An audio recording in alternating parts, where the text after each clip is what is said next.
బాగున్నారని అడగండి.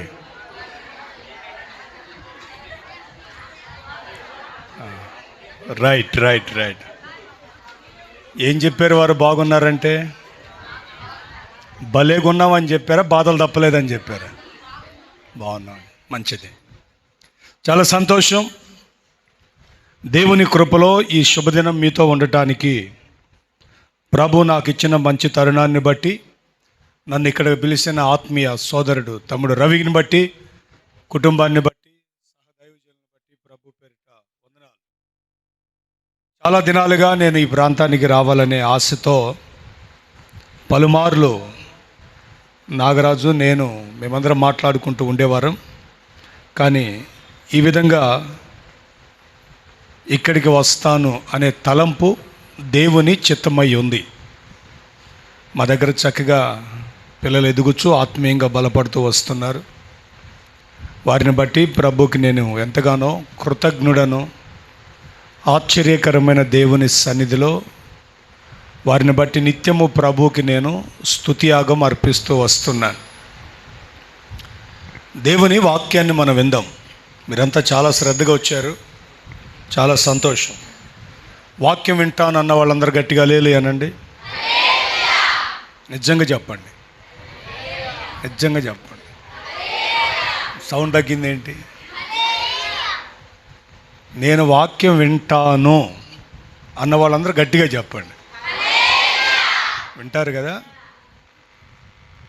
తర్వాత నన్ను ఏదన్నంటే మర్యాదగా ఉండదు.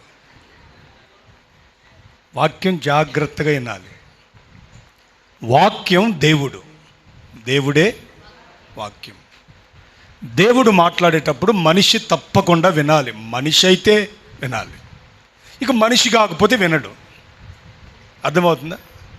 ఆది యందు వాక్యం ఉండెను, వాక్యము దేవుని యొద్ద ఉండెను, ఆ వాక్యమే ఇప్పుడు ఎక్కడున్నాడు? ఆయన కృపా సత్య సంపూర్ణుడిగా మన మధ్య నివసిస్తున్నాడు. ఇప్పుడు మన మధ్య యేసయ్య ఉన్నాడు.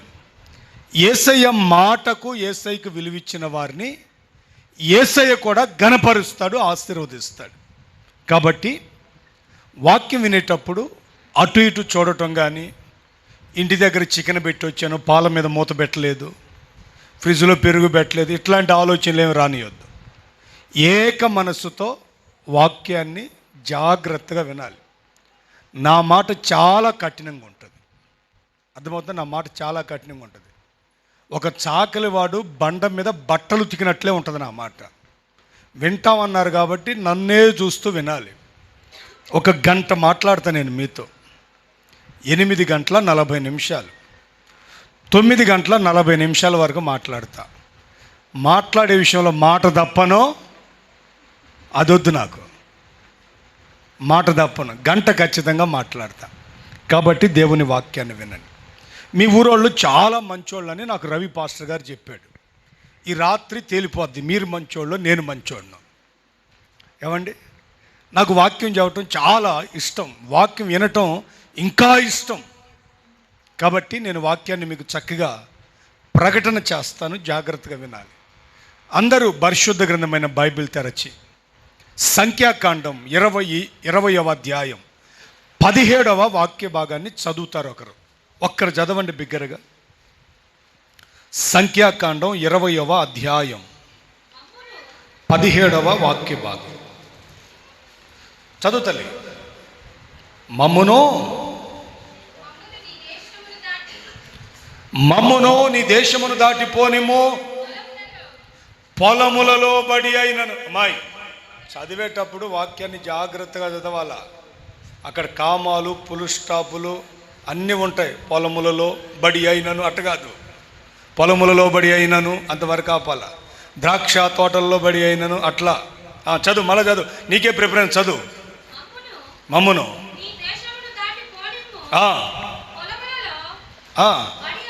అది మొత్తం చదవాలమ్మా. రైట్. వెళ్ళము, బావుల నీళ్లు త్రాగము, రాజమార్గమున నడిచిపోయేదము, నీ పొలిమేర దాటు వరకు కుడికైనను ఎడమకైనను తిరగకుండా పోయేదమని చెప్పించెను. తలల పైకెత్తండి, నన్ను చూడండి, జాగ్రత్తగా నన్ను గమనించాలి. ఇక్కడ ఒక చక్కని మాట పరిశుద్ధ గ్రంథమైన బైబిల్లో మనం చదివాం.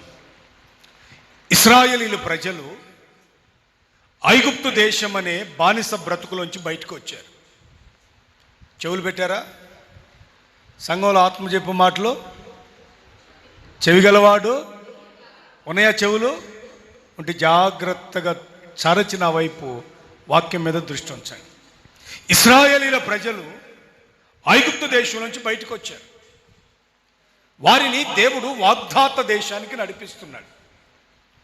దేవుడు వారి కష్టాన్ని, వారి నష్టాన్ని, వారి బాధను, వారి శ్రమను, వారి ఇబ్బందిని, వారి యొక్క ఆవేదనను, ఆక్రందనను చూచి మోషే అనే నాయకుడిని,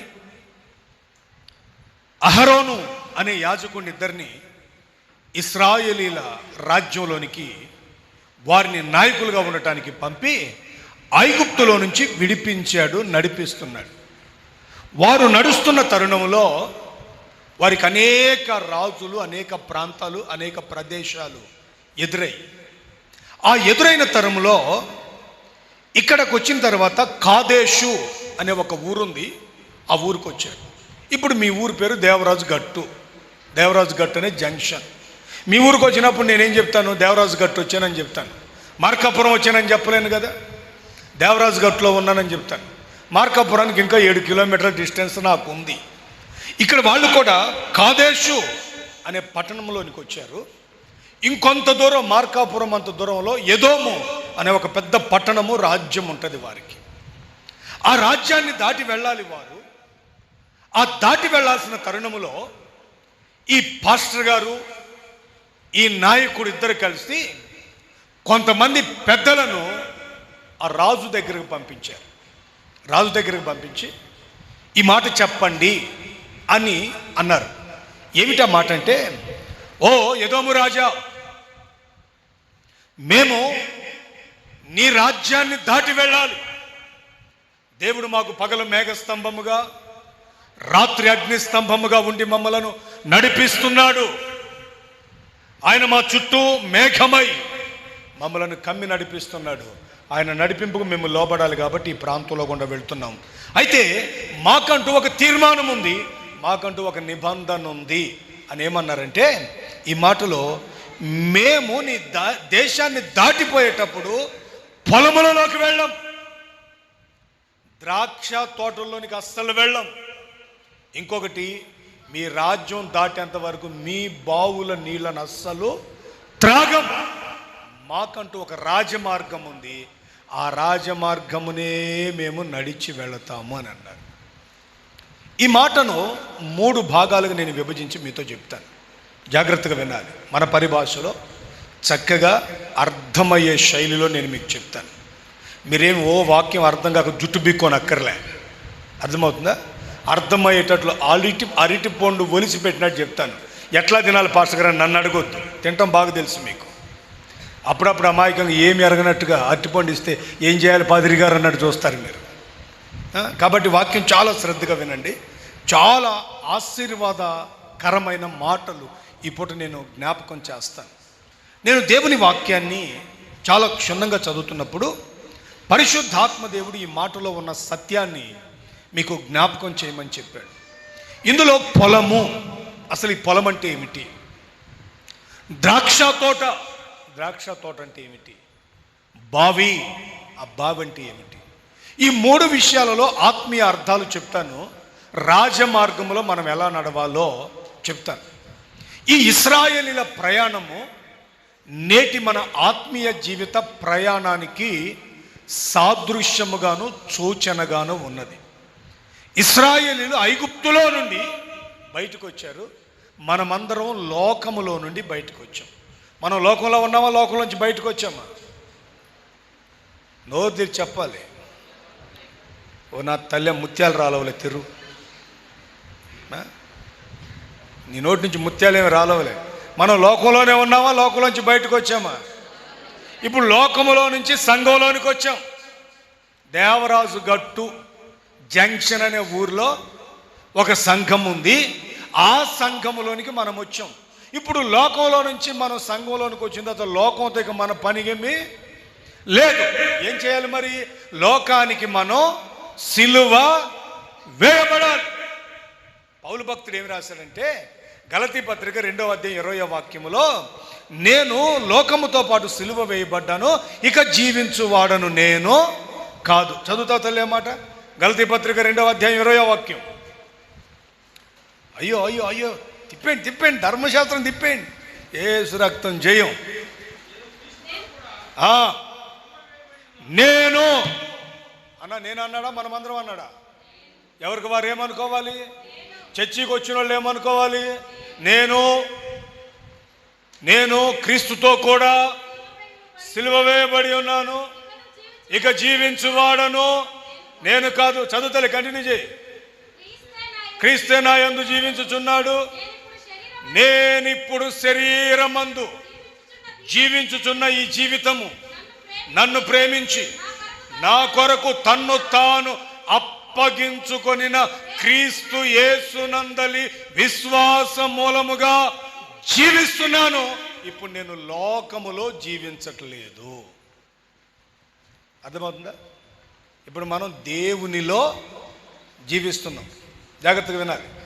అమ్మా నన్ను చూడండి. దేవునికి స్తోత్రం చెప్పండి. హల్లెలూయా. ఒక్క గంట మీరు అటు ఇటు చూడొద్దు, నన్నే చూడాలి. గొడ్ల గోపలు చూసినట్టు చూడాలి, గుడ్లు అప్పగించి చూడాలన్నాను. కాసేపు ఉన్న తర్వాత వాక్యం చాలా చక్కగా మీకు అర్థమవుతూ ఉంటుంది. చాలా ఆశ్చర్యకరంగా నేను చూడమనుకున్నా మీరే చూస్తారు. ఎట్లా చూస్తారు తెలిస్తే, ఎప్పుడు వదిలిపెడితే ఇంటికి పోదామా అని అట్లా చూస్తారు మీరు. చాలా సంతోషం. లోకములో నుంచి సంఘములోనికి వచ్చాం. ఇప్పుడు సంఘములో ఉన్న మనకు ఉండాల్సిన తీర్మానం ఏమిటంటే, నేను యేసు కొరకు జీవిస్తున్నాను కాబట్టి, నేను క్రీస్తులో బ్రతుకుతున్నాను కాబట్టి, ఇక నేను పొలములోనికి వెళ్ళను. పొలంలో అయినది కొంచెం ఎక్కువ తగ్గించరు. పొలములోనికి వెళ్ళనంటే పని చేసుకునే పొలంలోనికి వెళ్ళటం అని కాదు దాని అర్థం. బైబిల్లో ప్రతి మాటకు ఒక ఆత్మీయ అర్థం ఉంటుంది. ఇప్పుడు పొలంలోనికి పోకపోతే కడుపెట్ట నిండుతుందండి. మన బతుకులేంటి? ఆకాశానికి భూమికి మధ్యలో ఉంటాయి. మధ్యతరగతి బతుకులు మనకి. ఏమండి? భూమధ్య రేఖ కింద, దరిద్ర రేఖ పైన ఉంటాయి మన బతుకులు. రెక్కాడితే కానీ డొక్కాడని బ్రతుకులు. కడుపు చేత పట్టుకొని కట్టుకున్న వారిని విడిచిపెట్టి దూర ప్రాంతానికి పోయి మనం అంత సంపాదిస్తే కానీ అంత ఆహారం బతకని రాని బ్రతుకులు మన. అలాంటప్పుడు మనము లోకములో ఉన్న ఇదిగో మామూలు వ్యవసాయం చేసుకునే పొలంలోనికి వెళ్ళాలి, పని చేసుకోవాలి, పట్టణంలోనికి వెళ్ళాలి. కానీ ఇక్కడ వాక్యం ఏమంటుందంటే, ఇశ్రాయేలీల ప్రజలు పాపం అనే ఐగుప్తులోంచి బయటకు వచ్చారు, లోకం అనే ఐగుప్తులోంచి బయటకు వచ్చారు. ఇప్పుడు వీరు ఎదోము అనే రాజుకి ఏమని తీర్మానం చేస్తున్నారంటే, మేము లోకం అనేది లేదు, మేము పొలములోనికి వెళ్ళం. రాజా, మేము పొలములోనికి వెళ్ళమన్నాడు. ఈ పొలం ఏంటో మీకు చూపిస్తాను. మత్తయి సువార్త 13వ అధ్యాయం రండి. మత్తయి సువార్త 13వ అధ్యాయం. దేవునికి స్తోత్రం కలుగునుగాక. తీసారా మత్తయి సువార్త 13వ అధ్యాయం? ఏమా తీసారా? లోకము, పొలము, లోకము అనే మాట మనం చదువుతాం. చూడండి 36వ వాక్యాన్ని చదువుదాం. లేకపోతే 31 నుంచి చదువు తల్లి.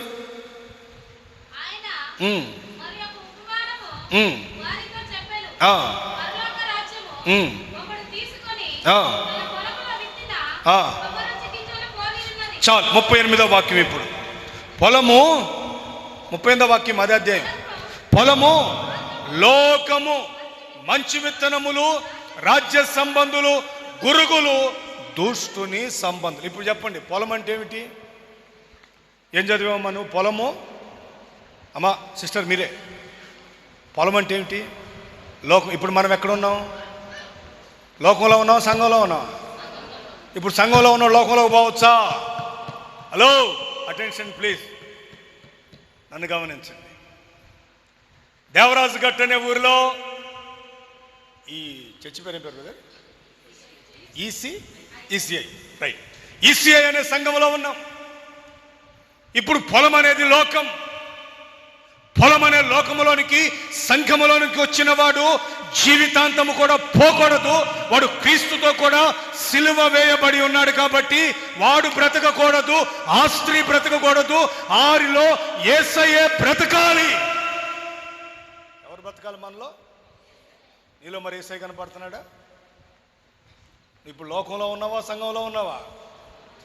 సంఘస్థులారా ప్రార్థనలోనే సరిగా ఉండండి, అయ్యా చక్కగా ఉండండి అని నేను చిన్నప్పుడు మా ఊర్లో మాణిక్రావు అనే తాత ఒక ఆయన పాడేవాడు పాట. దయచేసి ఇక్కడ మాణిక్రావు గారు ఉంటే ఏమనుకోవద్దు. ఆయన ఎప్పుడు మారుతూ ఉంటాడు ఒక పాట, మారాలి మారాలి మనసే మారాలి, మారిన మనసు దేవునికి ఇస్తే ఫలితం ఉంటుంది అని పాడతాడు. కానీ ముసలోడు సత్యాంత వరకు మారలా. చుట్టదాగుతుండేవాడు 24 గంటలు. ఇక్కడ పాట పాడుతుంటే ఆ మూల కూర్చున్న ముసలం ఉండేది మా నాన్నమ్మ. ఆమెనేది, ఓ మాణిక్రావు ఆపా పాడేలాగానే పెద్ద అందరికి మారాలి మారాలి మారాలి మారాలి మారాలని చెప్తావు, కానీ నువ్వు మాత్రం మారవు. ఆ చుట్ట మానవయ్యా అంటే ఊరుకోవదినా, అది కావట్లేదు నాకు అనేవాడు. సత్యంత వరకు మారలేదు. అంటే ఇప్పుడు సంఘములో ఏమున్నట్టు ఈయన లోకములోనివి సంఘములోనికి తెచ్చాడు. ఇప్పుడు ఈయన సంఘములో ఉన్నట్లుగానే ఉన్నాడు, కానీ పొలములో ఉన్నాడు. కానీ ఇశ్రాయేలీల ప్రజలు అంటారు, మేము నీ రాజ్యము దాటేంత వరకు లోకమనే పొలములోనికి వెళ్ళము. నేను ఒక్క మాట చెప్తాను, తట్టుకోండి, గుండెలు జాగ్రత్తగా పెట్టుకోండి, హార్ట్ అటాక్ రాకుండా. స్తోత్రం కలుగును గాక. ఏంటి సీరియస్ చూస్తున్నారు? మీ ఊరు వచ్చాననే? మా ఊరు రారు మీరు? హైదరాబాదు వస్తానే ఉంటారు. నేను ఒక మాట చెప్తాను, జాగ్రత్తగా వినండి. మనిషిగా దేవుని వాక్యాన్ని విన్న తర్వాత ఒకసారి చర్చికి వచ్చి చర్చిలో స్థిరపడితే వాడు చచ్చేంత వరకు కూడా మరణ లోకములోనికి వెళ్ళకూడదు. లోక బ్రతకకూడదు. లోకంలో ఏముంది? శరీరాశ, నేత్రాశ, జీవపు డంబం ఉన్నాయి. మరి శారీరకంగా ఎలా బ్రతుకుతావు? సంఘములో నేత్రాశ కలిగి ఎలా బ్రతుకుతావు? జీవపు డంబము కలిగి ఎలా బ్రతుకుతావు? ఒకసారి లోకాన్ని వద్దనుకున్నావు, లోకానికి ఉమ్మేసావు, లోకానికి సిలువ వేయబడ్డావు, క్రీస్తు కొరకు బ్రతకాలని వచ్చావు. నువ్వు బ్రతికైతే క్రీస్తు, చావైతే లాభం అనుకున్నావు. క్రైస్తవుడిగా పుట్టావు, సనాతన ఆచారాన్ని విడిచిపెట్టావు.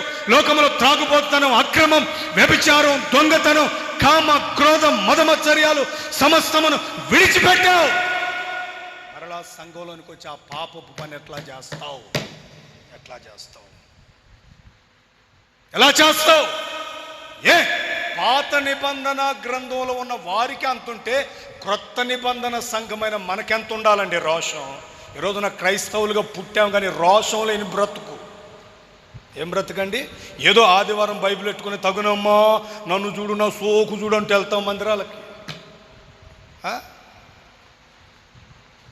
నీ భక్తి బైబిల్లోనో నువ్వు కట్టే ఆదివారపు బట్టలో కాదు, నీ బ్రతుకులో కావాలి. నీలో యేసయ్య కనబడాలి. జీవించువాడను నేను కాను.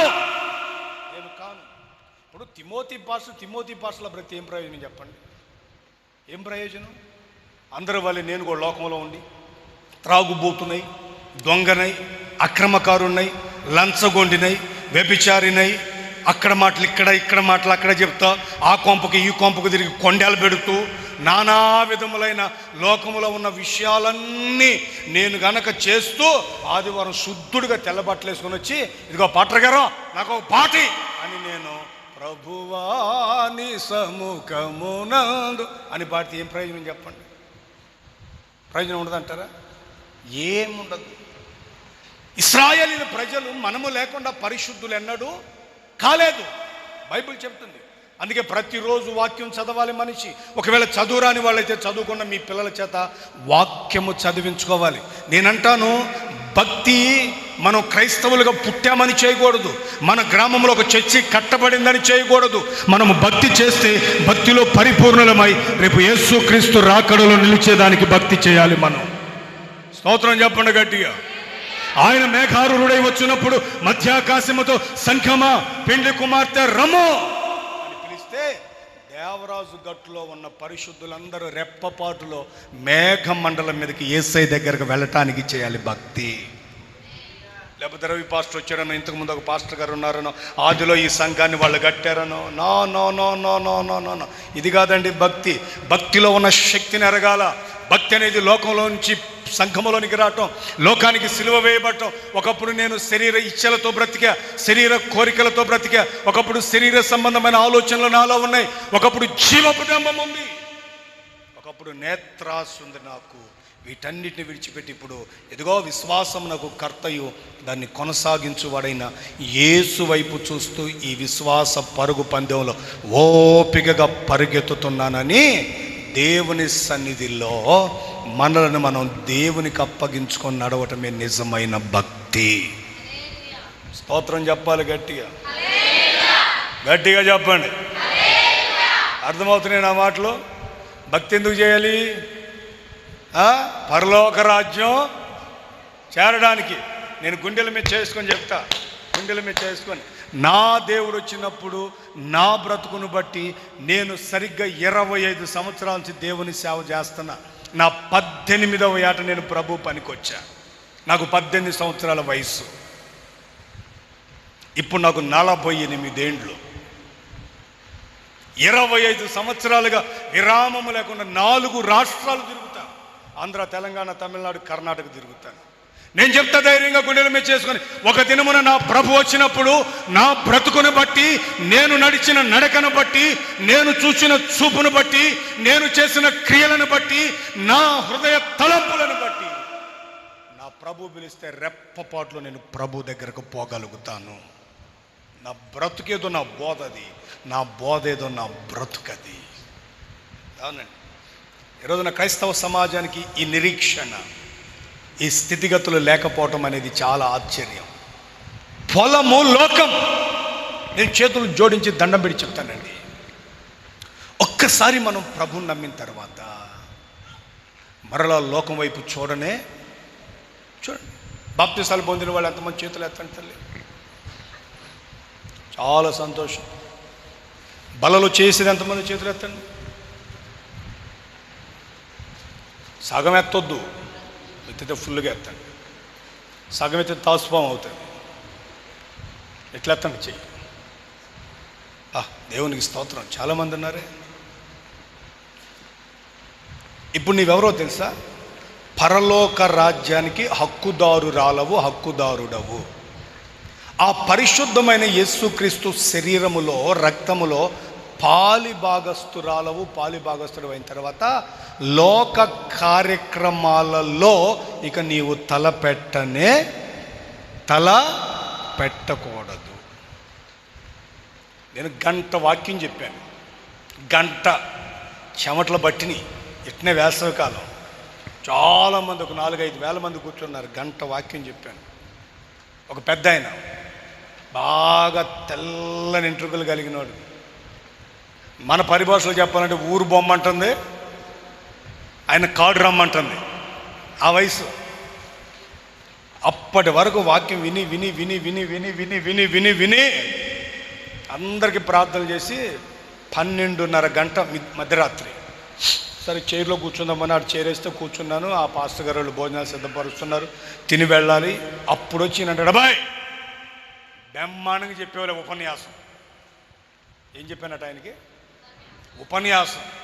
ఒక రాజకీయ వేదికలా కనపడినట్టుంది ఆయనకి అది. మరి ఉపన్యాసం బాగా చెప్పాలి. నిన్ను చూస్తుంటే మా అబ్బాయి లాగానే ఉన్నాడు, కానీ ఆ మా అబ్బాయి లాగానే ఉన్న అబ్బాయి చాలా చాలా సంతోషం పెద్దయా అన్నాను. నేను కూడా కొడుకులాగా అన్నాడు కదా, పెద్దయ్య అన్నాను.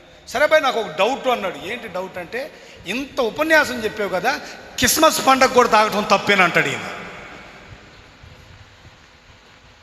ఒరి బాబు, ఒక పక్క లోకంలోంచి బయటకు వచ్చేవరా సంఘంలోనికి, నువ్వు లోకంలో చచ్చిపోయావంటే క్రిస్మస్ పండగ తాగితే, ఈస్టర్ పండగ తాగితే నువ్వు ఎక్కడున్నాడువి? ఏంటంటే నువ్వు తెరవరు.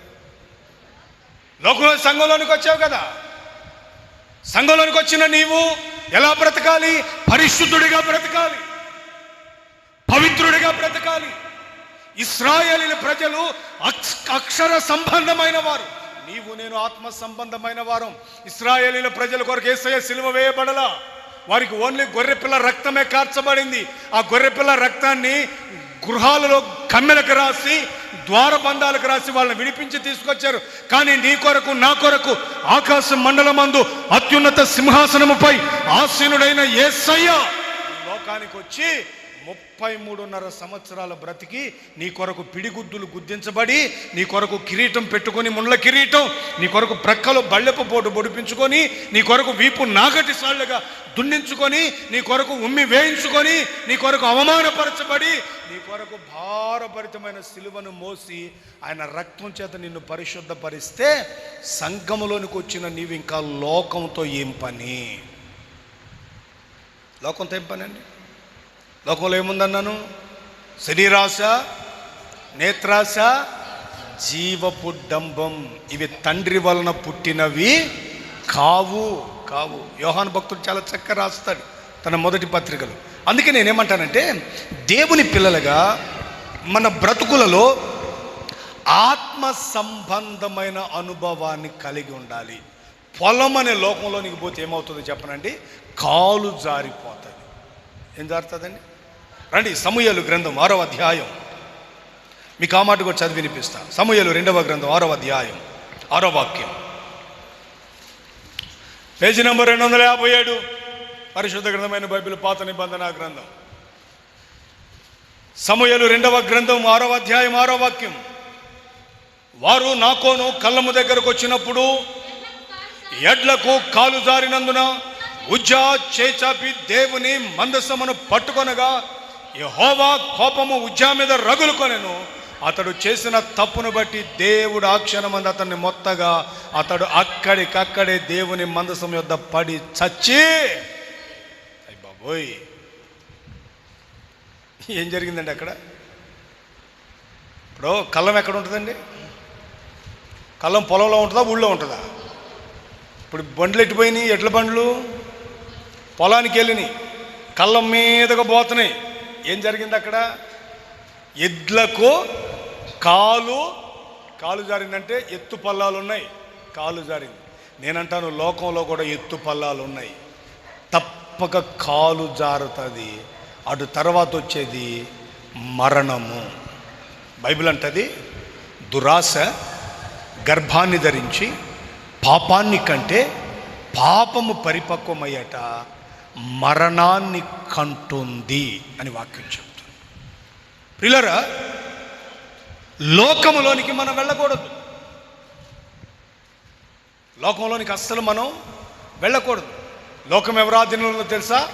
సాతాను యొక్క ఆధీనంలో ఉంది. సాతాను ఎవరు? మోసగాడు, దుష్టుడు. యేసయ్య దగ్గరికి వెళ్ళి ఈ 3 ఆశలు చూపించాడు సాతాను గాడు, లోకపు ఆశలు. ఆయన 40 రోజులు ఉపవాసం ఉండి ప్రార్థన చేసి చక్కగా కొండ మీద అలసటతో అలా కూర్చుంటే చక్కగా సాతాను గాడు యేసయ్య దగ్గరికి వచ్చి ఏమన్నాడు? ఇదిగో ఓ బోధకుడా, 40 రాత్రింబగళ్ళు ఉపవాసం ఉండి ఆకలితో నీ కడుపు ఎండిపోయింది కదా, ఈ రాళ్లను రొట్టెలుగా చేసుకొని తిను అన్నాడు. ఇప్పుడు యేసయ్య మాటకి ఎంత శక్తి ఉందో చెప్పనా?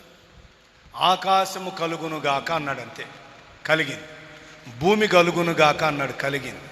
ఏమంటే సముద్రాలకు ఎల్లలు వేయబడును గాక అన్నాడు, సముద్రాలకు వెల్లలు వేయబడ్డాయి. ఇప్పుడు రాళ్ళన్నింటినీ రొట్టెలాగునుగాక అని ఆ రోజున ఉంటే భూమి మీద ఉన్న రాళ్ళన్నీ ఏమయ్యాయి? ఇప్పుడు రొట్టెలైతే నువ్వు ఇల్లు ఎక్కడ కడతావు? గవర్నమెంట్ వాళ్ళు బిజ్జి ఎక్కడ కట్టేవాళ్ళు రాళ్ళు లేకుండా? సాతాను గాడి యుక్తి చూడండి. అంటే భూమి మీద మనుష్యుడు దేవునితో ఉండటం వాడికి ఇష్టమో లేదు.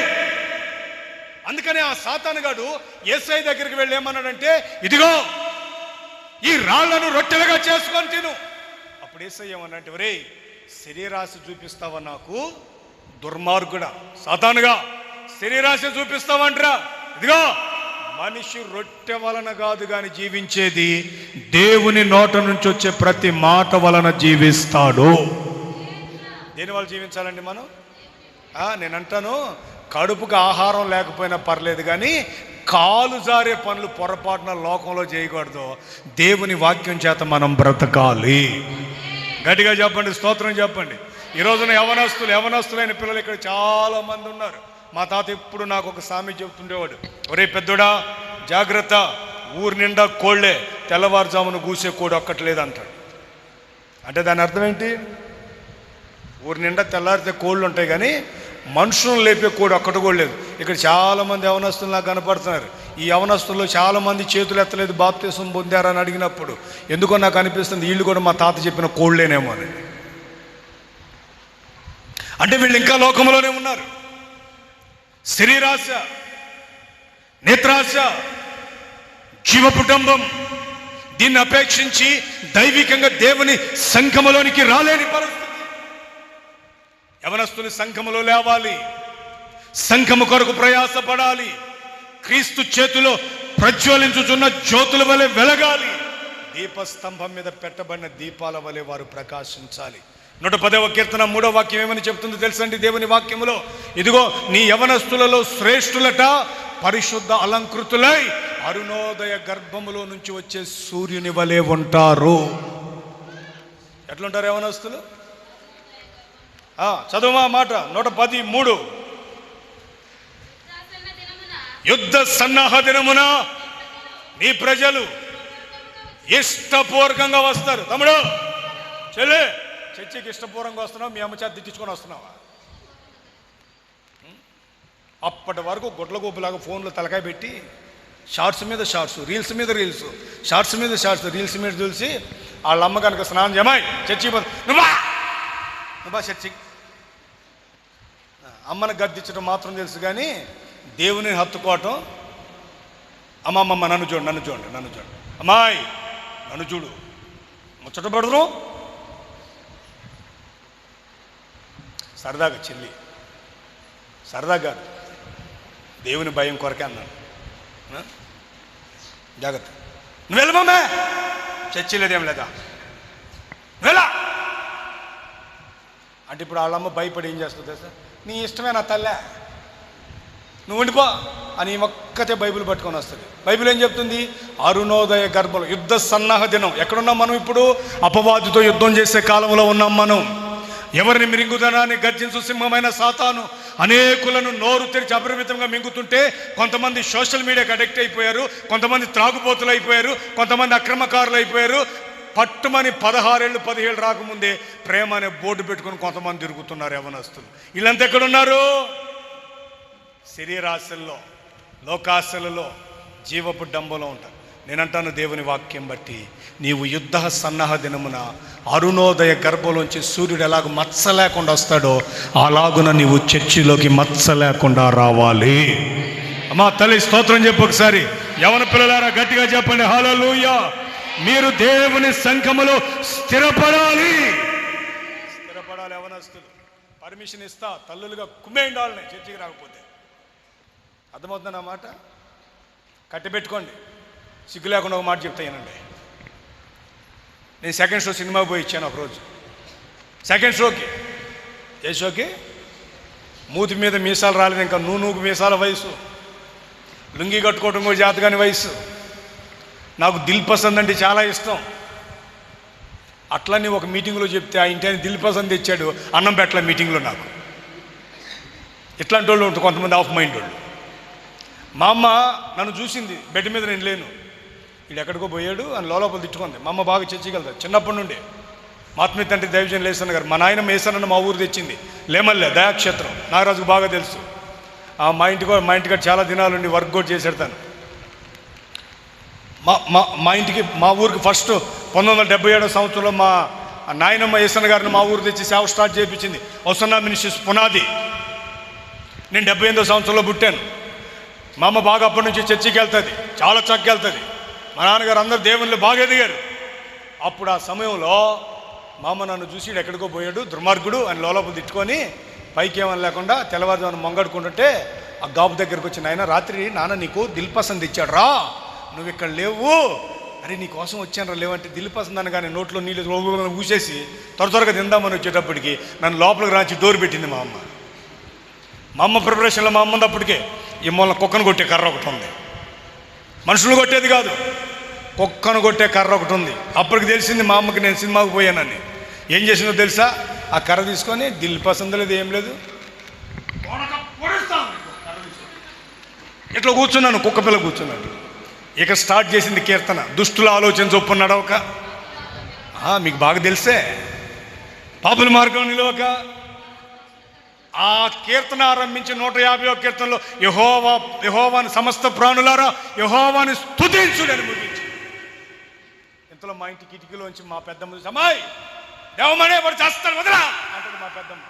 మా అమ్మ "ఏయ్ బా నువ్వు" అంటుంది మా పెద్దమ్మ గడగడ దీనికి మెంటలు వచ్చినాయా, దీనికి ఏం వచ్చినాయి అని చెప్పేసి ఆ కిటికీలోంచి మా పెద్దమ్మ వెళ్ళిపోయింది. నాకు అప్పటి వరకు హోప్ ఉంది, మా పెద్దమ్మ తిరిగితే నన్ను వదిలిపెడతాదేమోనని. ఆమె వెళ్ళిపోయింది, నాకు ఇక హోప్ లేదు, ఈ మనిషి వదిలేటట్లేదు. కాళ్ళు ఆసినాయి, చేతులు ఆసినాయి, కళ్ళమ్మ నీళ్లు తిరుగుతున్నాయి, కానీ మగ పిల్లోని కదా ఏడిస్తే సిగ్గిపోతుంది అన్నట్టుగా బిగపట్టుకొని ఉన్నాను. ఆ తర్వాత ఆ పక్కన కూర్చొని మా అమ్మ ఏడుస్తుంది. మీరు చెప్పండి న్యాయం, తన్నులు తింది ఎవరు?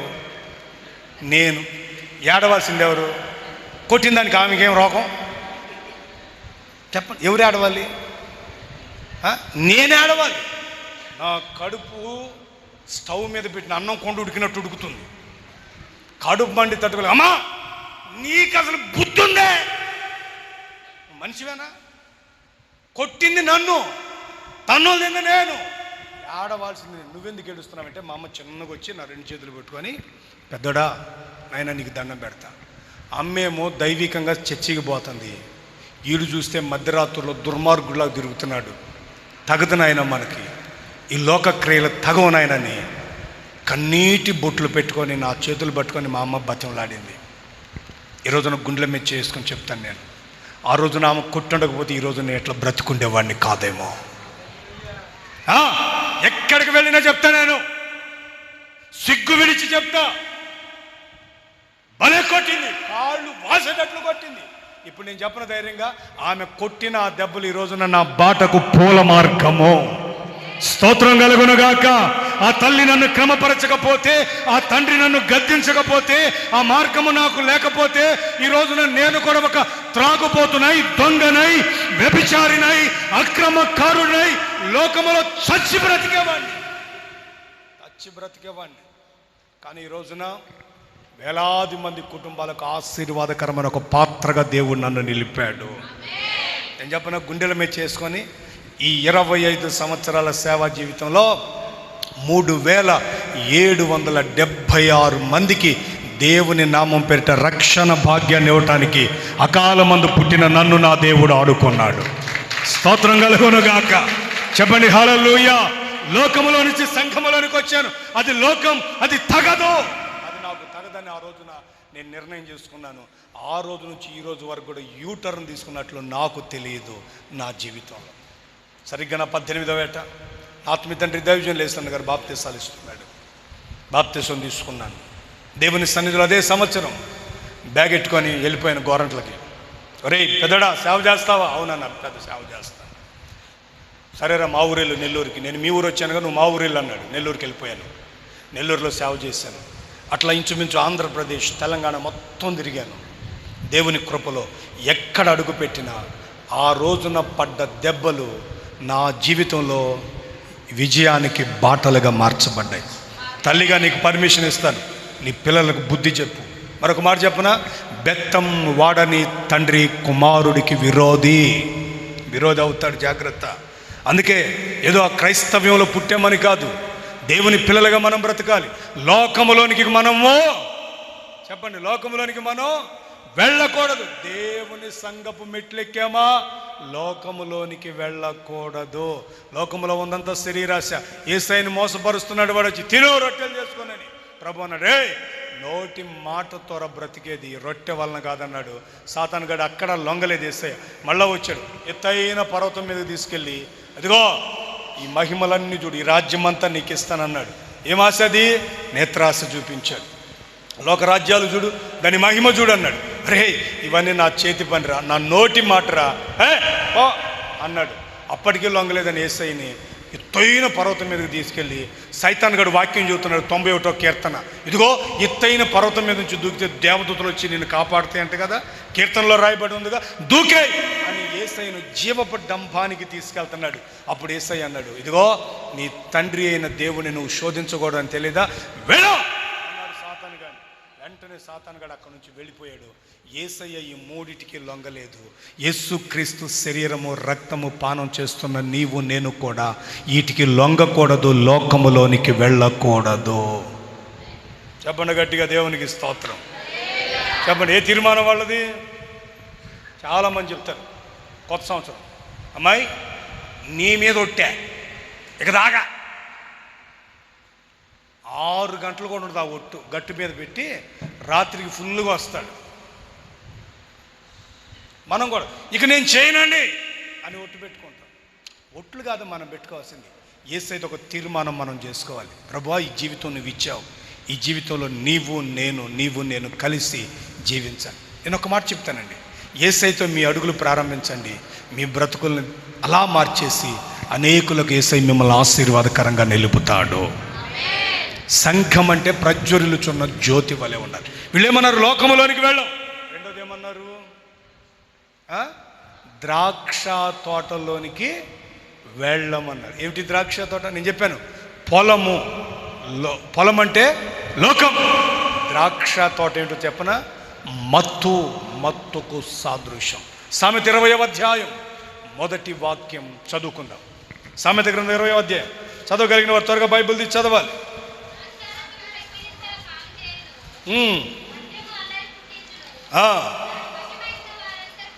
దాని వశమైన వారందరూ ఏం లేని వాళ్ళమా? ఏమి లేని వాళ్ళు తల్లి? దేని వశం? ఇంకోటి ఉంది కింద. అది ఇప్పుడు మీ ఇంటికి వస్తే ఒక చుట్టం ఏమిస్తారు? వెంటనే మంచిళ్ళు ఇస్తారు. ఇంకొంచెం అఫీషియల్స్గా ఉండాలంటే ఏం చేస్తారు? థమ్సప్ తెస్తారు. వేసవకాలం నేను ఒక ఇంటికి వెళ్ళాను, పాపం ఆమె చదువుకోలే, థమ్సప్ అంటాం రాకుండా జొనసప్పులు అంటుంది. వాళ్ళ మనవని జొనసప్పులు తప్ప అయ్యగారు వచ్చాడు జొనసప్పులు తప్పండి. నాకు అర్థం కావట్లా, గేదెలకు కదా జొనసప్పులు వేసేది, నాకు దెమ్మంటుంది ఏంటి అని అంటే, అదేనండి అయ్యగారు నల్లగా ఉంటుంది, ఇంత కాయలు అంటుంది. థమ్సప్ప నీకు దండం తల్లే, నేను అవి తాగట్లేదని. నేను దాగనమ్మా, ₹1,00,00,000 నా ముందు పెట్టి నువ్వు థమ్సప్ దాగమన్నా నేను దాగనన్నా. నాకు అలవాట్లేదు, నేను దాగను. మరి ఈయన దాగరా? ఆయన తాగుతాడు, ఆయన లీటర్ తాగుతాడు, ఆయనకి ఇచ్చే, ఆయన తాగాడు. మనం ఏం చేస్తాం? థమ్సప్ ఇస్తాం. ఆ రోజుల్లో ఇశ్రాయేలీల కాలంలో ఇంటికి వచ్చిన అతిథికి ద్రాక్ష రసం ఇస్తారు. ఏమిస్తారండి? వాళ్ళకి ద్రాక్ష తోటలు ఎక్కువ. 2010వ సంవత్సరం నేను ఇజ్రాయెల్ దేశం వెళ్ళాను. ఇప్పుడు 16 ఏళ్ళు అవుతుంది. నెక్స్ట్ ఇయర్ కూడా పోబోతున్నాను. దేవునికి స్తోత్రం. ఇక ప్రతి సంవత్సరం పోవాలనుకుంటున్నాను. వెళ్తాను. మా చర్చి వాళ్ళందరినీ కూడా తీసుకెళ్తాను. వెళ్ళాలనుకుంటున్నాను నేను. అక్కడికి వెళ్ళాను. ఒక్కొక్క ద్రాక్ష గల ఇంత ఉంది, ఇంత పెద్దగా ఉంది. అక్కడ వాటర్ దొరకవు కానీ జ్యూస్ బాగా దొరుకుతాయి. ఇజ్రాయెల్ దేశంలో జ్యూస్ బాగా దొరుకుతుంది. హోటల్లో వాటర్ బదులు మిక్స్డ్ జ్యూస్ అది పెడతారు, అది మనం ఎంతైనా తాగొచ్చు. కానీ వాటర్ బాటిల్ కొనాలంటే మనకి ₹20, వాళ్ళ ₹150 పెట్టాలి మనం. వాటర్ అంత తక్కువ. వాళ్ళకు ఒక్క యోర్దాను నది మాత్రమే ఉంది. అది కూడా హెర్మోను పర్వతం మీద నుంచి మంచు కరిగి నీరు వస్తుంది. ఆ నీరు మాత్రమే వారు వాడతారు. వాళ్ళకి నీరు చాలా విలువైనది, కానీ జ్యూస్ బోల్డ్ అంతా వాళ్ళకి వస్తుంది. ఈ ద్రాక్ష రసం ఇస్తారు. ఇది రాను రాను వాళ్ళకి ఏమైపోయిందంటే ఒక అలవాటుగా మారి మద్యముగా మారింది. ఇప్పుడు ఈ ద్రాక్ష రసం అనే మత్తు ఏం చేస్తుందంటే మనిషి బ్రతుకుని ఏం చేస్తుందంటే వెక్కిరింతల పాలు చేస్తుంది. దాని వశాన పడిన వాడు ఎవడట? జ్ఞానము. మళ్ళీ చదువుతావు మా మాట. సామెత 20 మొదటి వాక్యం 2వ వాక్యం చదువు.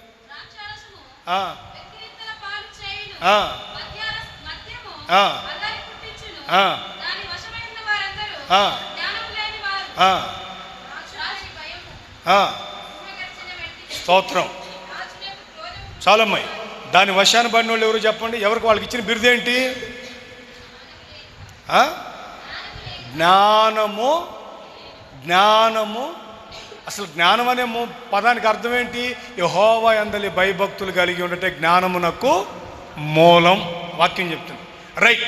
ఎఫెసీ పత్రిక 5వ అధ్యాయం 15వ వాక్యంలో ఏముందంటే, దినములు చెడ్డవి కనుక సమయమును పోనివ్వక సద్వినియోగపరచుకొనొచ్చు, అజ్ఞానుల వలె కాక జ్ఞానుల వలె నడుచుకున్నట్లు మీరు జాగ్రత్తగా చూసుకోండి. ఇప్పుడు ఏ దినాలండి ఇవి? చెప్పండి, ఏ దినాలు? చెడ్డ దినాలు. ఇప్పుడు నువ్వు దేని వశాన పడకూడదు? ఆ ద్రాక్షారసం అని చెప్పబడుతుంది. ఆ మత్తు, ఆ తోటలోనికి నీవు వెళ్ళకూడదు.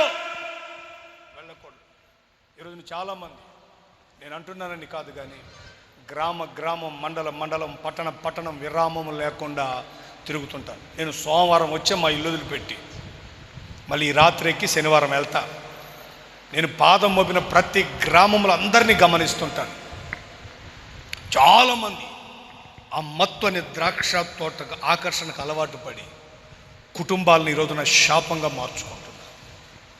రోజుకు ఒక 500 తెస్తే 400 ఆ మత్తుకు పెడతారు. ఆ మత్తుకి వీళ్ళు ఏమనాలి? జ్ఞానము లేదు. బైబిల్ ఏం చెప్తుంది? జ్ఞానము గల స్త్రీ తన ఇంటిని కడుతుంది. దైవ జ్ఞానము కావాలి.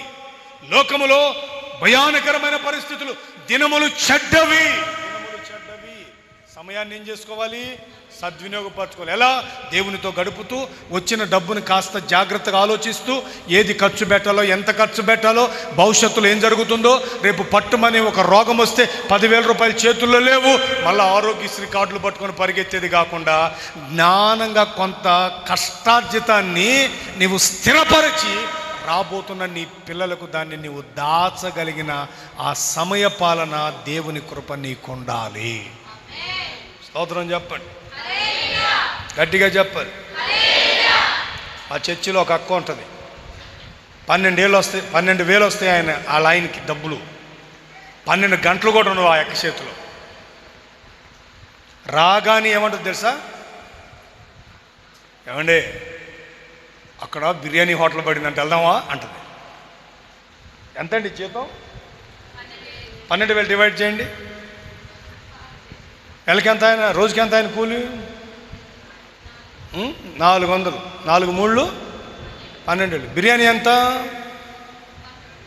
మీకు 100, మాకు 400. ఎర్రవెల్లో 400 బిర్యానీ. మామూలు బిర్యానీ తిందా మా అక్క అఫీషియల్లో. ఆడికి వెళ్తుంది. 12,000 12 గంటల్లో ఖర్చు పెడుతుంది. తెల్లారి పక్కింటికి మన భాషలో చెప్తా బొచ్చిచ్చి పంపుతుంది చక్కెరదేమ్మని. వాడు పోయి ఆ అమ్మాయి పోయి, ఆంటీ మా అమ్మ చక్కెరది అమ్మందంటే, మీరెక్కడ తగలబడ్డారా? మా ఇంటి పక్కన అడుక్కునేవాళ్ళు అని అనుకుంటూనే వేస్తుంది ఆమె చక్కెర కొద్దిగా. 12,000 వచ్చినాయి. 12 గంటలు ఉండవు. రోజు జీవితంలో భయంకరమైన స్థితిగతులు. వాళ్ళ ఆయన ఒకరోజు మధ్యరాత్రి రోడ్డు మీద తిరుగుతుంటే నేను కారు ఆపిరే, ఏంటి ఇక్కడే ఉన్నా, ఇంటికి పోలేదంటే, ఏమి ఇల్లు అని. అప్ప అది ఇల్లు కాదు, ఆ కొంప కాదు, అది అసలు కొల్లేరు అంటున్నట్టు. ఏరా బాబు అంటే, ఇంటికి పోయిన కానీ ఒకటే సోదా, నా జీతం ఎంత, నా కష్టం ఎంత, 12 గంటలు కూడా ఉంచదు, ఆవు చేస్తుంది. అసలు మా ఆవిడకి జ్ఞానం లేదన్నయ్య, సమయపాలన లేదన్నయ్య, ఎంత వస్తే ఎంత ఖర్చు పెట్టాలో తెలియదన్నయ్య అని నానా కష్టం మీద ఇంటికి పోవటానికి కూడా భయపడి మధ్యరాత్రి తిరుగుతున్నాడు ఆ పిల్లోడు రోడ్ల మీద. సరే ఆలోచన చేయండి, బ్రతుకులు ఎట్లాంటి ఆలోచన చేయండి. ద్రాక్ష తోటలోనికి ఒకవేళ వెళితే అది ఆకర్షిస్తుందేమో. ఆ రోజుల్లో ద్రాక్ష తోటలో బురుజులు ఉండేవి, గానుగులు ఉండేవి. ఆ గానుగుల్లో ద్రాక్ష రసం తీసి అక్కడ పెట్టేవాళ్ళు.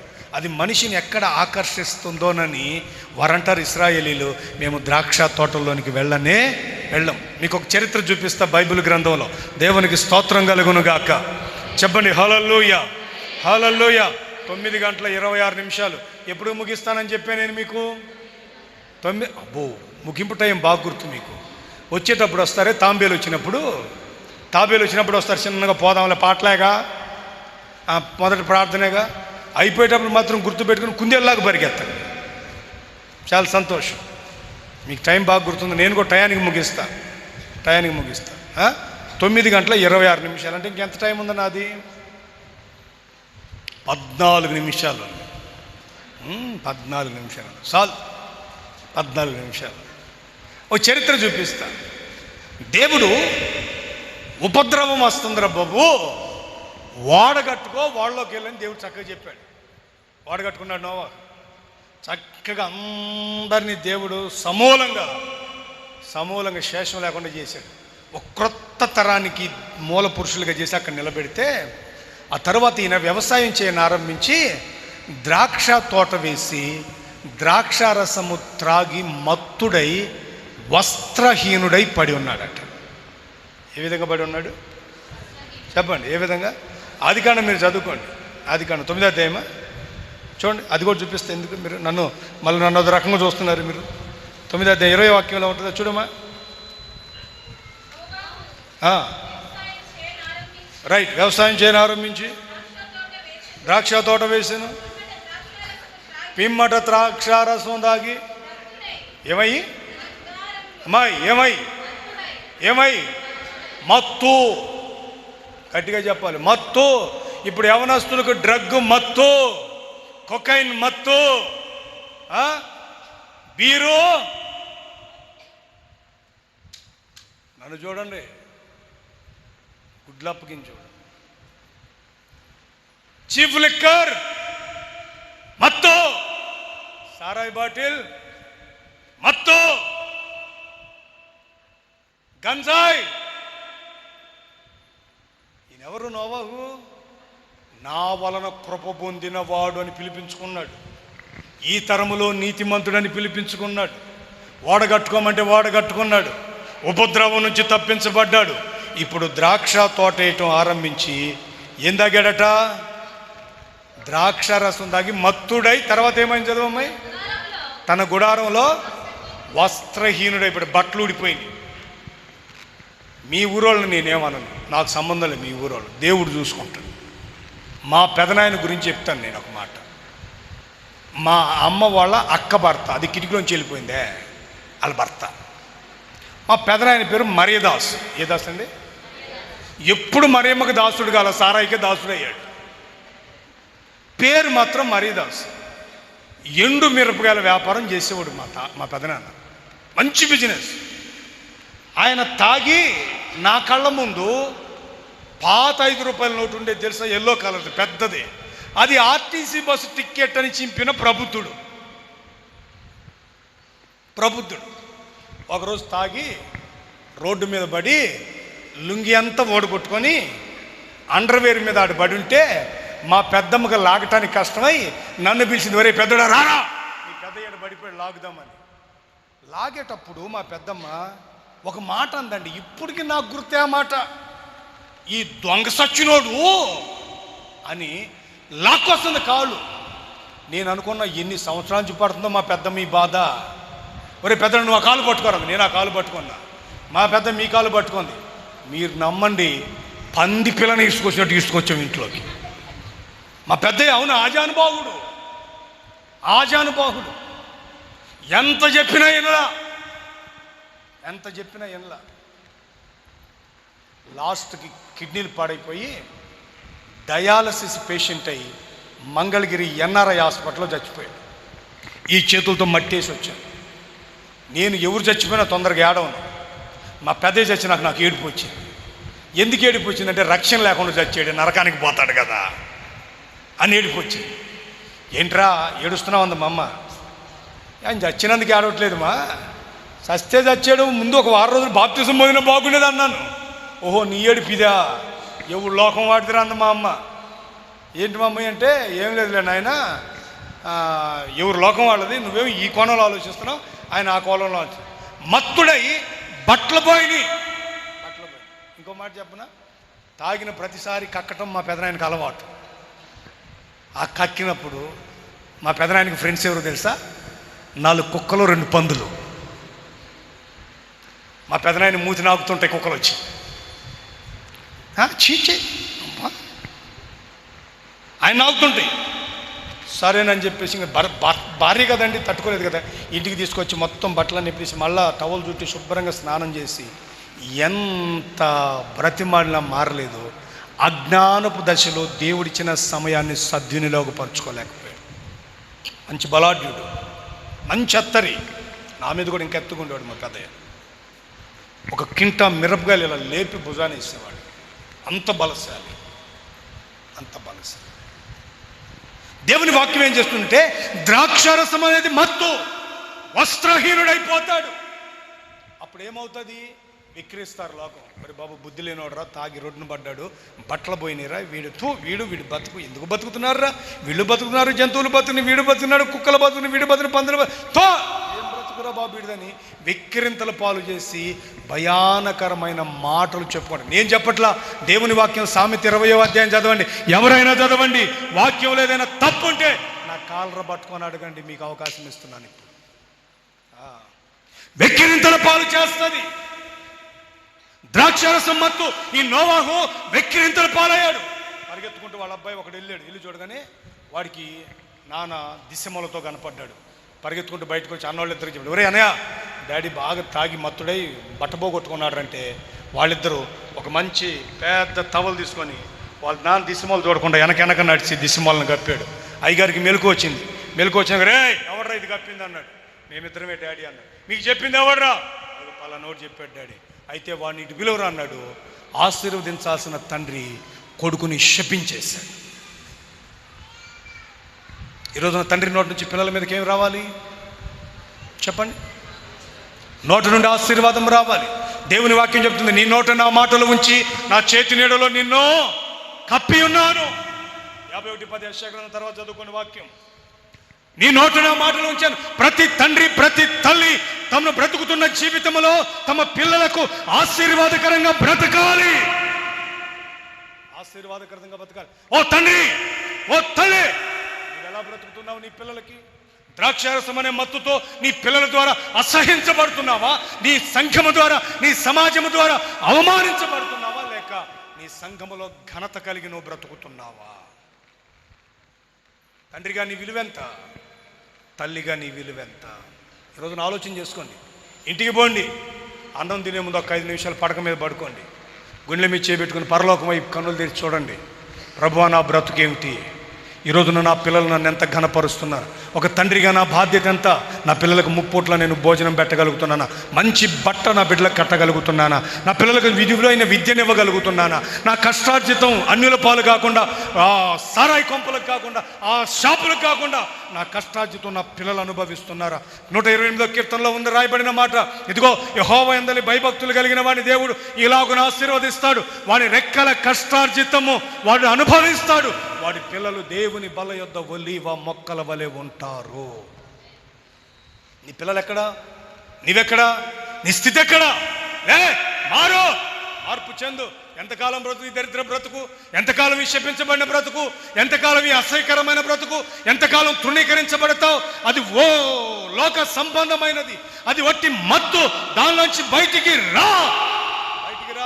ప్రభు కొరకు బ్రతుకుదాం. చేతనైతే ప్రభు కొరకు బ్రతుకు. ఒకవేళ బ్రతకపోతే ప్రభు కొరకు చచ్చిపోదాం. నీ కొరకు యేసయ్య చచ్చిపోలా, నా కొరకు యేసయ్య చచ్చిపోలా, నీ కొరకు నా కొరకు ఆదిమ అపోస్తులు చచ్చిపోలా, తలలు నరికించబడలా, శిరచ్ఛేదనం చేయబడలా. ఇదిగో యెషయా లాంటి ప్రవక్తని రంపముతో ఒక కట్టెను కోసినట్లు తల మీద నుంచి కాళ్ళ వరకు మధ్యలో కోయలా. వాళ్ళందరూ ప్రయాసపడి ఇచ్చిన ఈ బైబిల్ ఆషామాషిగా చేత్తో పట్టుకొని చర్చికి వచ్చిన నీవెందుకు లోకానుసారంగా బ్రతుకుతావు? మత్తుగా ఎందుకు బ్రతుకుతావు? దేవుని కొరకు బ్రతుకు. నీవంటూ దేవుని చేత ఎన్నిక చేయబడిన వ్యక్తివి, నీవంటూ దేవుని చేత నిలబడిన వ్యక్తివి, దేవుని కొరకు బ్రతకాల్సిన వ్యక్తివి. తండ్రి పిల్లల్ని ఆశీర్వదించాలి, శపించాడు. ఆ కుమారుడు అలాగే జీవితకాలం శాపంగా మార్చబడ్డాడు. నేను ఎప్పుడు నా పిల్లల్ని కానీ నా సంఘంలో ఉన్న బిడ్డలను కానీ నోటితో శపించను. నేను నాకెంత కష్టం కలిగినా ఒక ఆత్మీయ తండ్రిగా నేను నా పిల్లలను దీవిస్తాను. స్తోత్రం కలుగును గాక. మీ ఊరు అబ్బాయిగా నాగరాజు అడగండి, మా సంఘంలో ఉన్న బిడ్డలందరూ ఎంత దీవించబడి ఆశీర్వదించబడతారు అడగండి. ఒక్కొక్కరు సొంత ఇళ్ళు కట్టుకున్నారు హైదరాబాద్లో. దేవునికి స్తోత్రం. నేను ఆ రోజు కూడా కట్టాలని ప్లాన్ చేస్తాను. కడతాడు. ఈ ఊర్లో కూడా కట్టుకుంటాను అన్నాడు. కడతాడు, ఆశీర్వదించబడతారు అంతే. ఒక తండ్రిగా నేను యథార్థవంతుడైతే నా వాక్యాన్ని వింటున్న నా పిల్లలు దీవించబడతారు. ఒక తండ్రిగా నేను నా పిల్లలను కని ఉంటే నా పిల్లలిద్దరు కూడా దీవించబడతారు. నాకు ఇద్దరు ఆడపిల్లలు. మా ఊరు మా చర్చికో పాస్టర్ గారు వచ్చి మంచోళ్ళకి ఆడపిల్ల పుడతారన్నారు. అంటే చెడ్డోళ్ళకి మా పిల్ల పుడతారని కాదు దాని అర్థం. నన్ను ఓదార్చడానికి ఆయన అన్నారు. నాకు ఆడపిల్లైనా ఒకటే, మగపిల్లైనా ఒకటే. నేను ఇంకా మగపిల్ల కన్నా కూడా ఆడపిల్లల మీద దృష్టి పెడతాను ఎక్కువ. ఎందుకో తెలుసా? 4 తరాలు లేరు మాకు ఆడపిల్లలు. మా తాతల మగాళ్ళే, మా నాన్నోళ్ళు మగాళ్ళే, మేము మగాళ్ళమే. నా కడుపుని 2 పుట్టారు. దేవునికి స్తోత్రం కలుగునుగా. పుట్టిన 2 జంప్స్ పుట్టారు. మామూలుగా పుట్ల బ్రహ్మాండమైన పిల్లలు పుట్టారు. మా పిల్లలు 2 బ్రహ్మాండంగా చదువుతారు, 2 బ్రహ్మాండంగా ప్రార్థన చేస్తారు, 2 బ్రహ్మాండంగా పాటలు పాడతారు. అప్పుడప్పుడు నా ప్రసంగాన్ని కూడా వక్రీకరిస్తారు. నువ్వు ఎట్టెందుకు చెప్పావు, ఎటు చెప్పాలిగా అంటారు.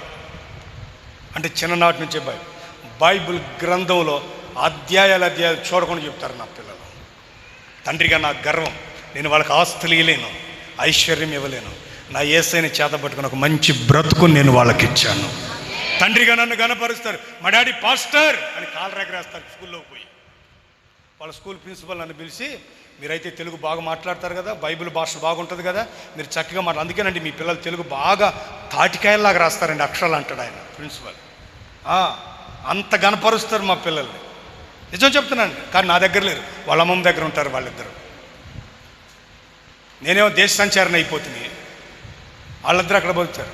నేనంటాను, తండ్రిగా తల్లిగా నువ్వు మత్తుకి లోకానికి బానిస అవ్వకూడదు, కానీ నీ పిల్లలకు దీవెనకరమైన పాత్రగా ఉండాలి. పిల్లల కంఠం గొప్ప కాదండి, కంఠం గొప్ప కాదండి. మన వీధిలో ఉన్న కుక్క కూడా 10 పిల్లలను కంటుందండి. ఎట్లా అన్నారని మిమ్మల్ని కుక్కలు అంటలేదండి. ఆడెవడు ఒక దుర్మార్గుడు యేసుక్రీస్తు ఆమెను కుక్క అన్నాడే అని డిబేట్ పెట్టాడు. ఒకటి తలకాయలు ఎన్నాడు, ఆడికి తలకాయలేదు, ఆడికి తలకాయలు మెదడే లేదు. అమ్మా రొట్టె కుక్క పిల్లలకు పెట్టను కానీ నా పిల్లలకు పెడతానని వాడిని ఆత్మీయ పదాన్ని అన్యులను కుక్కలు అన్నాడే, మీ యేసుబాబు అన్యులను కుక్కలు అన్నాడే అన్నాడు ఆడొకడు. ఆడికి బైబిల్ అర్థం కాదు. నేను అట్లనే కాదు. అంటే మనకు ఒక విలువ అనేది ఉంది, మనం బ్రతకాల్సిన బ్రతుకు ఒకటి ఉంది. నేనంటాను, రాబోయే తరానికి శభాష్, బ్రతికితే ఈ అక్కలాగా బ్రతకాలి, బ్రతికితే ఈ అన్నలాగా బ్రతకాలనే సాక్ష్యం మనకు రావాలి. స్తోత్రం చెప్పండి గట్టిగా. అయిపోయింది సమయం, 2 నిమిషాలు ఉంది. 2 నిమిషాలు. యేసు రక్తం చేయం. గట్టిగా స్తోత్రం చెప్పండి. ఏంటి సౌండ్ తగ్గింది? ఓటుకు 3,000 ఇస్తానన్నప్పుడు ఎట్లా అరిచారు? ఓటుకు 3,000 10 ఎట్లా అన్నారు? మీరు ఏ జెండా అన్నా పట్టుకొని, జెండాలతో నాకు పనిలే, మీరు ఏనికన్నా వేసుకొని మీరు దేనన్నా ప్రేమించండి. అప్పుడు అరిచిన వాళ్ళు ఇక్కడ ఎందుకు అరవరు? ఇది నా పాయింట్.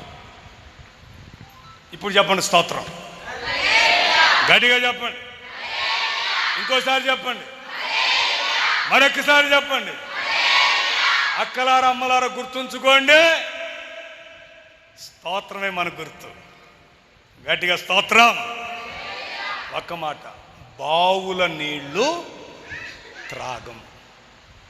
బావి అనేదానికి ఒక మాట చెప్తాను. ఈ రోజున మనుషుల మధ్య నేను ఒక ఆత్మీయ సేవకుడిగా, ఒక తండ్రిగా, నాకంటే చిన్నోళ్ళకి అన్నగా, నాకంటే పెద్దోళ్లకు తమ్ముడిగా నేను ఒక మాట చెప్తా.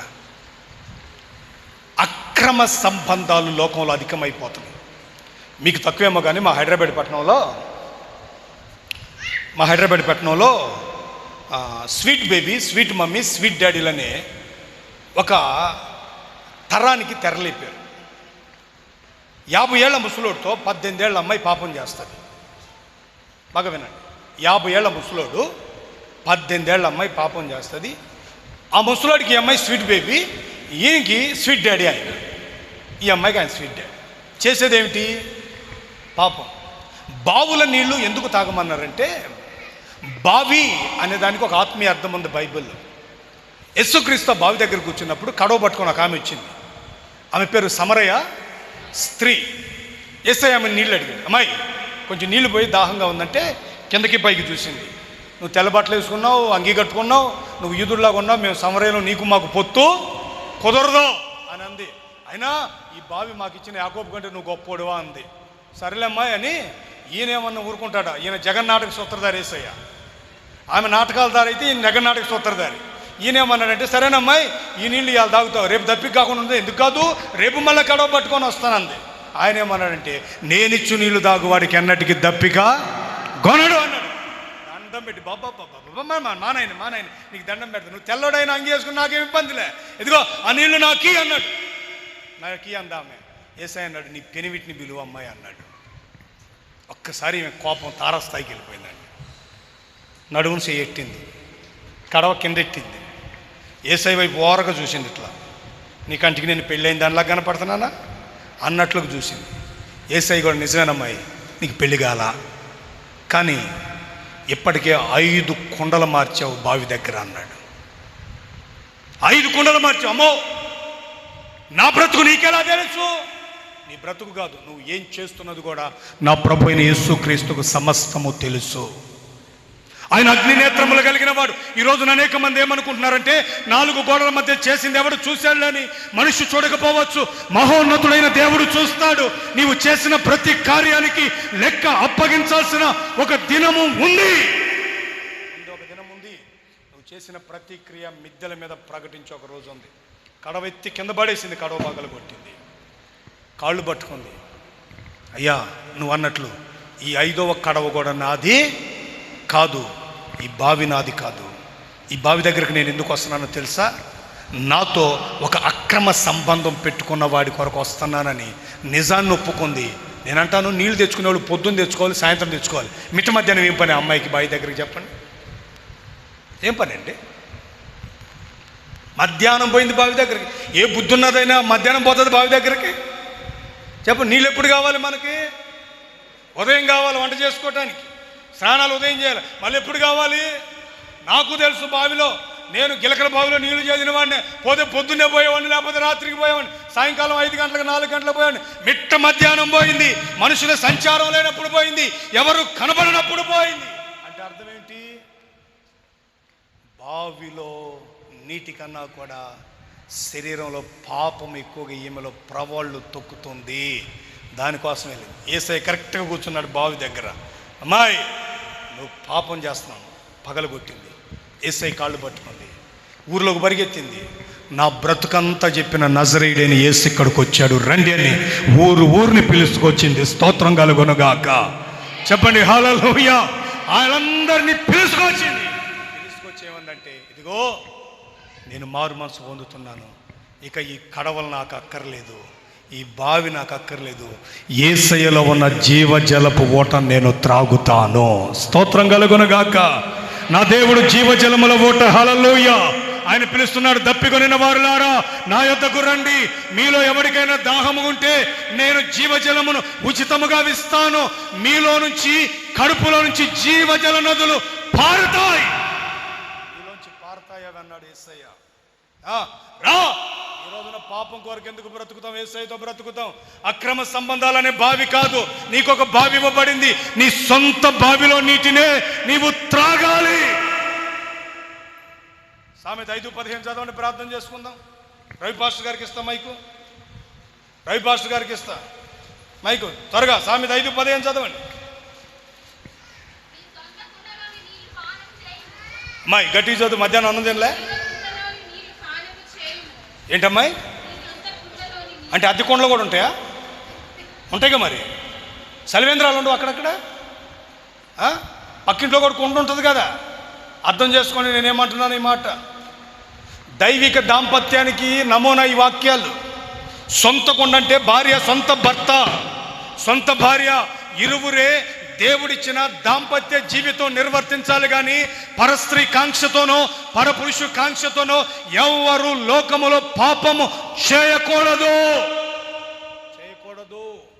అందుకే వీళ్ళు అంటారు, మీ రాజ్యంలో ఉన్న స్త్రీలతో మాకు సంబంధం లేదు, మీ పొలాలతో మాకు సంబంధం లేదు, మీ ద్రాక్ష తోటతో మాకు సంబంధం లేదు. యేసయ్య మాకంటూ ఒక రాజమార్గం నిలిపాడు, మేము ఆ రాజమార్గాన్ని వెళతాం. స్తోత్రం కలుగును గాక. చెప్పండి హల్లెలూయా. చదవమ్మాయి. సొంత కొండలో నీళ్లను పానము చేయము, ఉబ్బుకు జలమునే. మళ్ళీ దండం పెట్టి చెప్తాను. భార్య భర్తకు, భర్త భార్యకు వారి వారి ధర్మాన్ని వారి దాంపత్యంలో వారి పడక గదిలో పంచాలి. కానీ మనుషుడు మరొక స్త్రీని కానీ స్త్రీ మరొక పురుషుని కానీ చూడకూడదు. వాక్యం చెప్తుంది అది. ఈరోజున ఎవరండి ఇంత పవిత్రతంగా బతికేది? వయసు ఉందని వయసుకు మించిన పనులు చేస్తాం. తినటానికి మెతుకులు ఉండవు, కానీ నెక్స్ట్ ఏంటి? మీసాలకు ఇంట్లో భార్యని ఆడవలేడు, కానీ ఈయనకు ఒక లవరు బయట. మన బతికే పాటిదండి, మన జీవమే పాటిదండి. ఏమండి, నాకు తెలియదు. ఒక సంఘానికి ఎట్లనే వాక్యానికి పిలిస్తే నేను ఒక ప్రసంగం చేస్తా ఒక ఆయన ఉన్నాడు, నాకు తెలిసిన ఆయన. ఆయనకి చిన్న ఇల్లు ఉంది, పెద్ద ఇల్లు ఉంది అన్నాను. ఇక్కడ కూర్చుని ఆయన సీరియస్గా లేచిపోయాడు. ఇప్పుడు నేను ఆడికైనా ఫిట్స్ వచ్చినా అనుకున్నాను నేను. ఏంట్రా అట్ట వెళ్ళిపోయాడంటే, ఈ పాస్టర్ గారు అంటే అనవు ఇట్లా అంటున్నాడు. ఏంట్రా అన్నాను. మైక్ పక్కన ఏంటంటే ఆయనకి రెండిలో అని అడిగిన. అందుకు అంత సీరియస్గా లేచిపోయాడు. లేచిపోయి నాకేంటి ఊరుకున్నా, మా సంఘానికి సహకరించేది ఆయనే అన్నాడు. అంటే నీ సంఘానికి సహకరించినంత మాత్రం వాక్యంగా చెప్పొద్దంటావు ఆయనకి? అది కాదనయ్య, కొంచెం మనం చూసి ఓరే బాబు చూసి చూడనట్టుకు పోయేది కాదు ఇది. దొరికేరా బాధేయటమే, వాక్యంతో ఉదక స్నానం చేయటమే. సరే వెళ్ళిపోయిన తర్వాత ట్విస్ట్ చూడండి, వాళ్ళ ఇంట్లోనే భోజనం మీటింగ్ అయిపోయినాక నాకు ఇప్పుడు నా పరిస్థితి ఎట్లుంటే చెప్పండి. ఏమన్నా వాళ్ళ ఇంట్లో భోజనం, చిన్నగా కాలు గాలిని పిల్లిలాగా పోతున్నా, గుమ్మం దగ్గర చేపెట్టి నిలబడ్డాడు. నేనే తక్కువ తిన్నాను, ఎంతమందిని చూసి ఉంటాను ఈ 25 ఏళ్ళలో. అన్నా ప్రైజ్ లార్డ్ గట్టిగా వందనాలు అన్నా చేయి తీశాడు. లోపలికి పోయా, ఇక రావట్లా ముందుకి. నేను భోజనం చేసి ఇంటికి పోయిన తర్వాత ఆ ఇంటి యజమానురాలు ఫోన్ చేసి, అనే చెప్పి బలి చెప్పేవాన్ని వాక్యం. మా ఆయనకి తెక్క గురేనాను. నేను పాటర్ గారికి మళ్ళీ చెప్తా, మళ్ళీ రమ్మని, ఇంకోసారి రాని మా ఆయన మారుతాడంటది. నాకు ఆశ్చర్యం, ఓహో ఈ మనిషికి బాగా వాక్యం ఎక్కింది, ఈయనకి మాత్రం కడుపు మంట వచ్చింది. సరే ఒకరోజు నేను ఆయన్ని పిలిపించి చాలా విషయాలు చెప్పానండి. మారాడు. ఇప్పుడు ఆ సంఘంలో ఒక సంఘ పెద్దగా రొట్టిరిసి విశ్వాసుల చేతిలో పెట్టే పవిత్రుడిగా మారాడు. స్తోత్రం చెప్పండి, హల్లెలూయా. తల్లి నేను సరదాగా నవ్వుకోవడానికి మీకు చెప్పట్లేదు, దండం పెడతానమ్మా.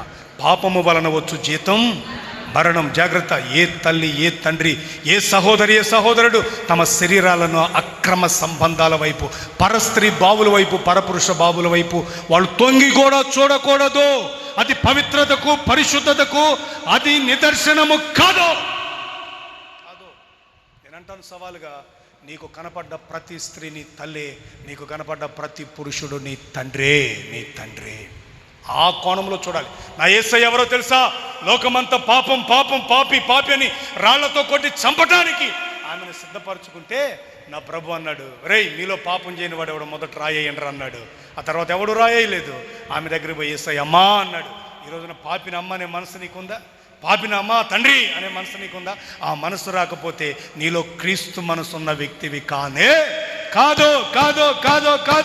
దేవరాజు గట్టు జంక్షన్లో ఈ సంఘంలో 100 సంవత్సరాలు భక్తి చేయి, నీ భక్తికి ప్రయోజనం ఉండదు.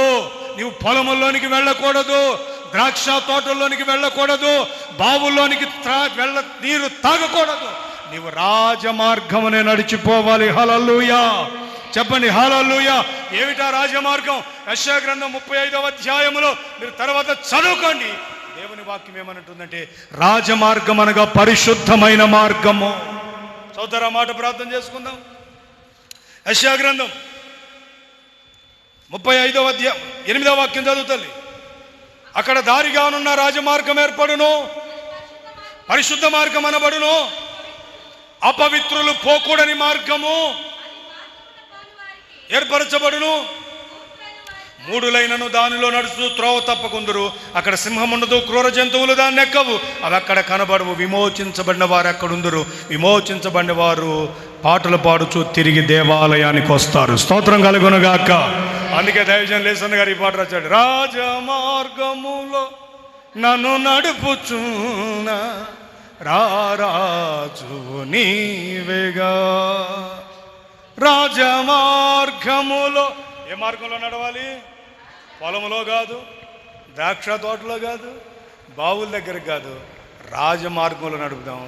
రాజమార్గంలో నడవటానికి వాక్యోపదేశం చేయగలిగిన ఒక కాపరిని దేవుడు ఇచ్చాడు.